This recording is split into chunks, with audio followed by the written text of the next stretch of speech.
The Young and the Restless spoilers Fridays, full October 11, 2024. Abby Newman sat alone in her room, the soft glow of fairy lights casting shadows on the walls adorned with wedding plans and photos of her and Devon. Her hands trembled slightly as she traced the intricate patterns of her invitation cards, her mind a whirlwind of anxiety. The weight of the upcoming wedding pressed down on her, each detail magnifying her fears that something might go horribly wrong. The vibrant excitement that should have filled her days was overshadowed by a pervasive sense of dread. Is everything going to be okay? Abby whispered to herself, her voice barely audible. The anxiety disorder that had plagued her for years was intensifying, each worry about the wedding intertwining with deeper, more personal fears. She couldn't shake the feeling that something was off. That despite all the meticulous planning, an unseen force was conspiring to derail her happiest day. Adding to her distress was the absence of her mother, Ashley. Abby had tried countless times to reach out, but Ashley had been elusive, her presence in Genoa City uncertain. Abby's phone had gone unanswered, and the messages she sent were met with silence. The uncertainty gnawed at her, amplifying her anxiety. Where is Mom? Is she coming back in time for the wedding?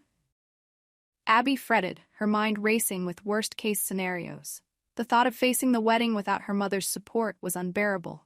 Meanwhile, Sharon Newman's life was becoming increasingly complicated.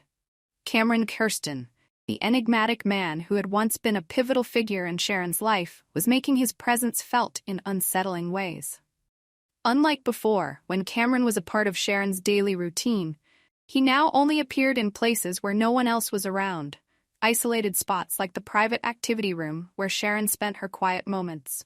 His sudden reappearances were sporadic and shrouded in mystery, leaving Sharon to question his true intentions. Sharon couldn't shake the unsettling feeling that Cameron was manipulating her mind. His interventions were subtle but pervasive, influencing her thoughts and actions in ways she couldn't fully comprehend.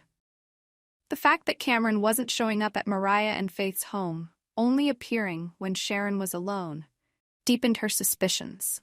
Was Cameron truly alive, orchestrating these encounters to deceive her, or was he a figment of her fractured psyche, a manifestation of her fears and insecurities? As Sharon grappled with these doubts, another front was emerging in Genoa City. Nate Hastings and Audra Thomas had solidified their alliance with Devon Hamilton, united by a common enemy, Victor Newman. Their objective was clear: to dismantle Victor's formidable empire and bring his reign to an end.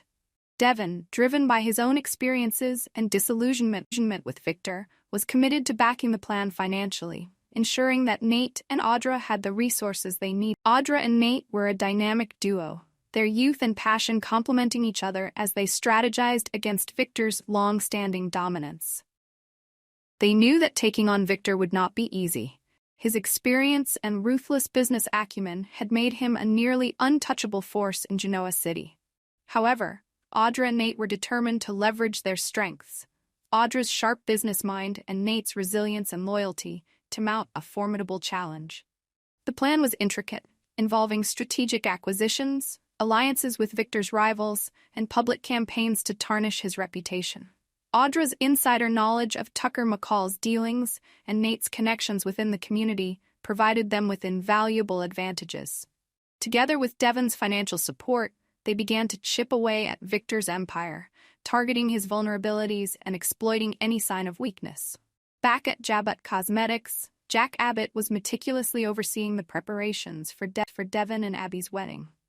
The event was not just a celebration of love, but also a battleground where alliances were tested and power dynamics shifted.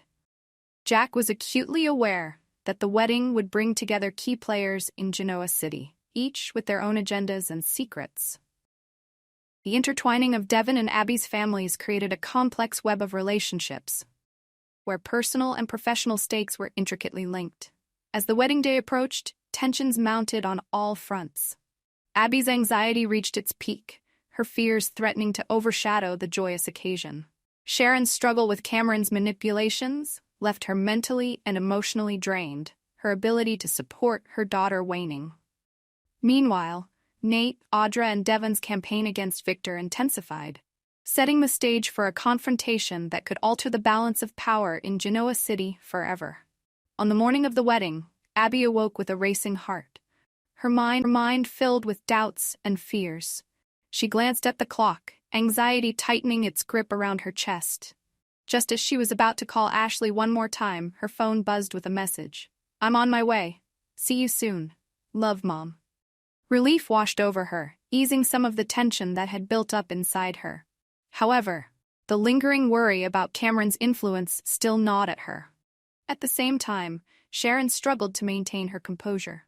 The pressure from Cameron's constant intrusions had taken its toll, and she found herself teetering on the edge of her sanity. Determined to protect her family, Sharon sought solace in her interactions with Abby, trying to put aside her own turmoil to support her daughter. Yet the shadow of Cameron's presence loomed large, making it difficult for her to fully detach from the manipulative influence he exerted over her. Meanwhile, Nate and Audra were in the midst of their final preparations to confront Victor. Their strategy sessions were intense, each decision weighed carefully against the potential repercussions. Devon stood by their side, offering both moral support and financial backing, ensuring that their plan had the necessary resources to succeed.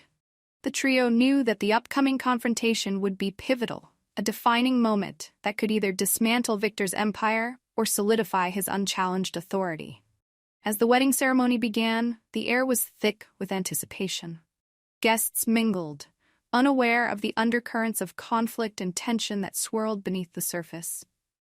Devon and Abby stood at the altar, exchanging vows that symbolized not only their commitment to each other, but also the unity of their families. Jack watched from the sidelines, his mind racing with calculations and contingencies, aware that the wedding was more than a celebration. It was a strategic move in the ongoing power struggle. In a secluded corner of the venue, Nate, Audra, and Devon finalized their plans to confront Victor. The moment was ripe for action, the wedding providing the perfect cover for their bold move.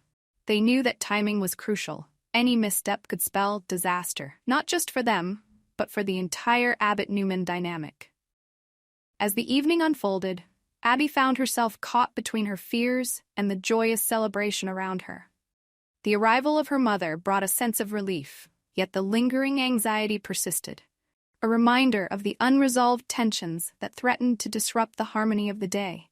Sharon, despite her internal battles, managed to put on a brave face, supporting Abby while silently fighting her own demons. The climax of the day came as Nate, Audra, and Devon made their move against Victor. Under the guise of toasting the newlyweds, they initiated their plan, confronting Victor in front of the gathered guests. The confrontation was intense, a clash of wills and ideologies that left everyone in the room stunned. Victor, ever the tactician, countered their accusations with his own brand of ruthless logic, refusing to back down despite the mounting pressure. The battle between the old guard and the new generation had reached its peak, each side fighting for dominance and survival. Nate and Audra's youthful vigor and innovative strategies stood in stark contrast to Victor's seasoned experience and entrenched power. The outcome was uncertain, the tension palpable, as the two factions faced off in a showdown that would determine the future of Genoa City's business landscape. As the night drew to a close, the aftermath of the confrontation left the city reeling. Victor, though visibly shaken, managed to maintain his facade of control, but the seeds of doubt had been planted. Nate, Audra, and Devon had made their intentions clear, signaling the beginning of a new era of competition and rivalry.